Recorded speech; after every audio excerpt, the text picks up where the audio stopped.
Bonjour, je suis Henri Navalone. Petite communication sur l'immortalité, ou du moins sur l'interrogation qu'on peut avoir sur elle. Donc j'expliquais que il y a un livre qui vient, si tu peux me le passer,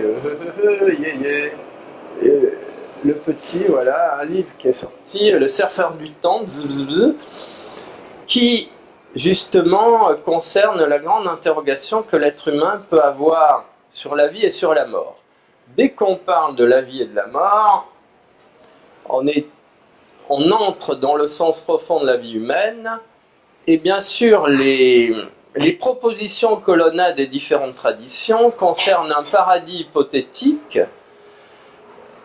sur lesquels nous avons très peu de réponses. Où se trouve ce fameux paradis? Encore une fois, dans un nuage. Donc, de quel ciel s'agit-il? Même si on dit qu'il y en a 7 et qu'atteindre le 7e ciel, c'est quelque chose de merveilleux. Alors, il y a des théories intéressantes. Par exemple, ce que rapportent certaines branches de la tradition, c'est que, on a parlé hier, on a travaillé avec le tube pranique. Le tube pranique, c'est ce tube, on va dire ce tuyau, ce vecteur de communication qui nous relie au soleil, à tous les, on va dire, à toute l'énergie provenant du centre de l'univers, du centre de la création. Alors c'est très intéressant parce que ce centre de la création, de la même façon, où est-il? Alors on a un postulat que j'aime beaucoup, c'est Dieu est une sphère dont le centre est partout et la périphérie nulle part.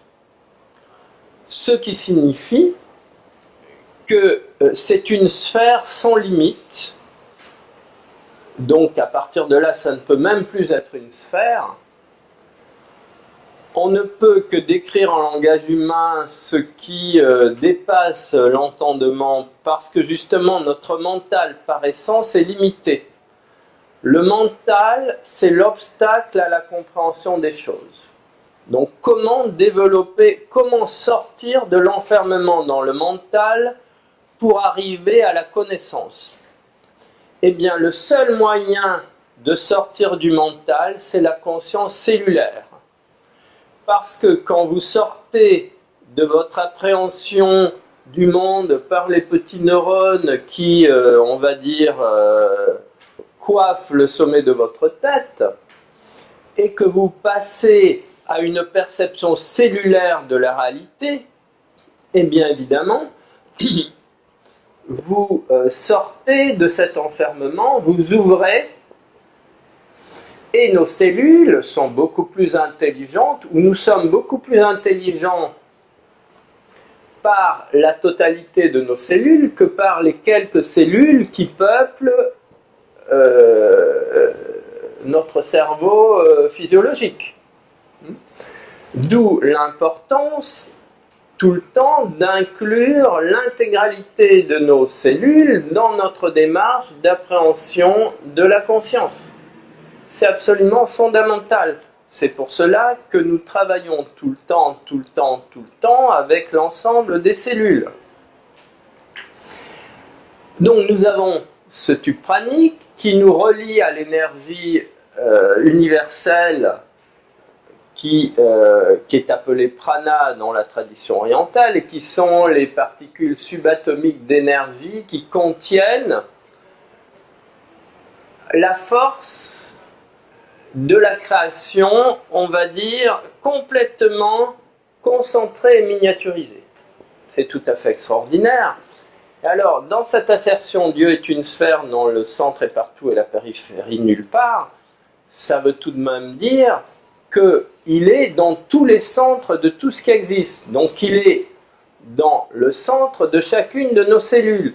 Donc en fait, nous deviendrons vraiment intelligents, c'est-à-dire nous aurons dépassé l'intelligence très relative et limitée de notre cerveau humain, quand nous aurons réveillé la conscience qui se trouve dans le noyau des 15 milliards de cellules, et puis aussi, et c'est l'objectif des méditations Merkaba, la méditation Merkaba, qu'est-ce que c'est? C'est sortir de cette apparence humaine de verticalité d'un corps tout maigrichon et passer dans notre conscience sphérique. La conscience sphérique, c'est-à-dire que dans la création, tous les corps célestes sont sphériques. Et Dieu est une sphère dont le centre est partout et la périphérie nulle part. Donc si nous ne récupérons pas notre conscience sphérique, eh bien Dieu est partout, mais nous on n'en aura qu'une idée très très relative et limitée. Donc, mais cette conscience sphérique, elle passe par la réactivation de l'énergie de nos cellules. C'est l'étape fondamentale pour devenir la sphère de conscience que nous sommes. Quand nous devenons cette sphère de conscience miniaturisée qui représente l'être humain, nous devenons un fractal de tous les soleils de l'univers. Lorsque nous sommes un fractal d'un soleil, parce que nous avons acquis la conscience sphérique, c'est comme si le soleil de notre système solaire pouvait transférer toutes les données d'informations qu'il véhicule par la lumière dans notre propre organisme. Donc nous devenons la conscience solaire. Et lorsque nous intensifions cette capacité sphérique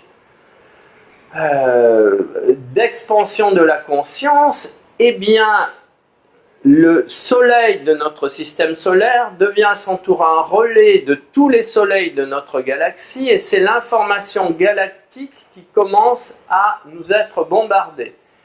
Alors, il n'y a pas à s'effrayer de la réceptivité des ondes galactiques parce que nous ne recevons que l'information dont nous avons besoin pour solutionner les étapes de l'existence qui constituent le chemin par lequel le tout, à travers nous, essaie de résoudre les questions qui se posent à lui.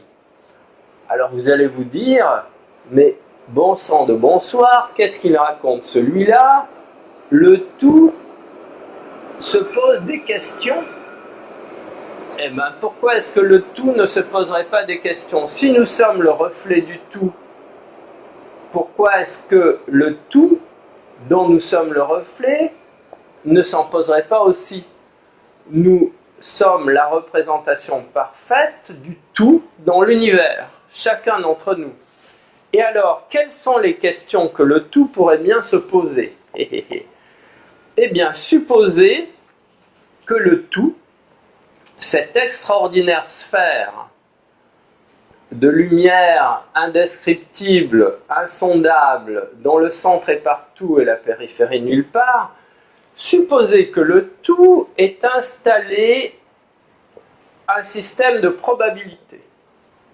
C'est-à-dire que sa création n'est rien d'autre qu'une projection de probabilité pour un futur qui n'existe que si l'espace existe, mais qui n'existe plus dès lors qu'on a dépassé l'enfermement dans l'espace, qui est aussi un enfermement dans le temps, puisqu'on a vu que l'espace est féminin et le temps est masculin.